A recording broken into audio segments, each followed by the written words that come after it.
Success পাওয়ার আরো অন্যান্য রাস্তা আছে, সেই রাস্তাগুলো ওপেন আছে, সেইগুলো দিয়ে গেলে হয়তো তুমি খুব ভালোভাবেই সাকসেস পেয়ে যেতে, সেটা তুমি ভুলে যাচ্ছ, আবার ফিরে এসে আবার ওই রাস্তা ধরেই যাওয়ার চেষ্টা করছো।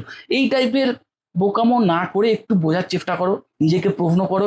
যদি নিজেকে প্রশ্ন করে এই অ্যান্সার পাও যে হ্যাঁ আমার মধ্যে এইরকম একটা ডেডিকেশন আছে যে আমি ফেলিওর থেকে আমি ভীষণভাবে মোটিভেটেড হই, মানে পরের বছর আমি সাকসেস আনবই, এই টাইপের মোটিভেশন যদি থাকে, যেটা কিন্তু ভীষণ রেয়ার, নিজেকে নিজে প্রশ্ন করো।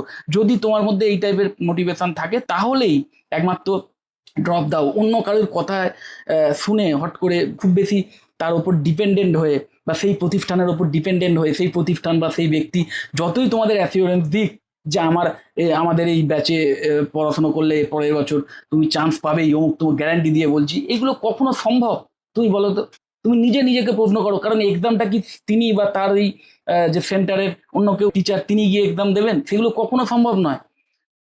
ওকে, তিনি হয়তো তার নিজের বিশ্বাস থেকে বলছেন, কিন্তু তুমি নিজেকে প্রশ্ন করো যে আদৌ এটা তোমার পক্ষে করা সম্ভব কিনা। নিজেকে নিজে প্রশ্ন করো, তাহলেই কিন্তু অ্যান্সার পেয়ে যাবে।